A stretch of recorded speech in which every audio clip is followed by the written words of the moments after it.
Friends அடுத்த promo என்னன்னு பார்த்தீங்கன்னா, ரோகிணி வந்து வித்யா எவ்வளோதான் சாட்சி சொன்னாலும், வித்யா என்னோட ஃப்ரெண்டு தான். ஆனா, வித்யாவோட ஹஸ்பண்ட் பார்த்தீங்கன்னா, முத்துக்கு ஃப்ரெண்டு. முத்துக்காக தான் இதெல்லாம் பண்ணிட்டு இருக்காங்க அப்படின்னு சொல்லிட்டு, வித்யா சொன்ன சாட்சிய வந்து ஒண்ணுமே இல்லாம பண்ணிட்டாங்க.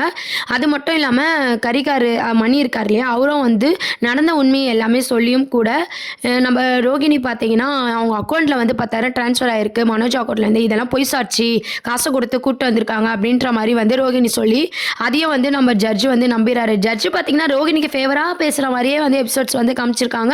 ரோகிணி ஜெயிக்கிற மாரியே எபிசோட்ஸும் வந்து மூவ் பண்ணிட்டு இருக்காங்க. அதுக்கப்புறம் மறுபடியும் இந்த கேஸ் தள்ளி போகுமா? இல்ல இந்த கேஸ ரத்து பண்ணுவாங்களா? அப்படின்றதெல்லாம் வெயிட் பண்ணி பார்க்க வேண்டியது இருக்கு. இந்த மாரி இன்னைக்கு ஃபுல்லா பார்த்தீங்கன்னா, ரோகிணியோட கேஸ மட்டுமே எபிசோடா வந்து கொண்டு போயிருக்காங்க. நாளைக்கு வந்து சாட்சி இருக்கான்னு கேட்ட ஒரு சஸ்பென்ஸோட கதைய வச்சிருக்காங்க. கண்டிப்பா பார்த்தீங்கன்னா, ரோகிணி ஜெயிப்பாங்களா? இல்ல முத்து மீனா எப்படின்னா நம்ம மனோஜ்க்கு வந்து டைவர்ஸ் வாங்கி குடுப்பாங்களா? அப்படின்றதெல்லாம் வெயிட் பண்ணி பார்க்க வேண்டியது இருக்கு.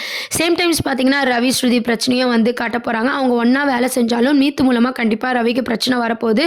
இது மூலமா ஸ்ருதியும் ரவியும் சேருவாங்களா? என்ன மாரி பிரச்சனையெல்லாம் ஃபேஸ் பண்ண போறாங்க? அது ஒரு ட்ராக்கா இருக்கு. அதுக்கப்புறம் செல்வம் வந்து ஜாமீன்ல வெளிய இருந்து நம்ம அருணும், முத்தும் வந்து பழையபடி மோதிக்க போறாங்க. இந்த மாரியான ட்ராக் தான் அடுத்த எபிசோடா கொண்டு வராங்க. வெயிட் பண்ணி பார்ப்போம். தேங்க்ஸ் ஃபார் வாட்சிங்.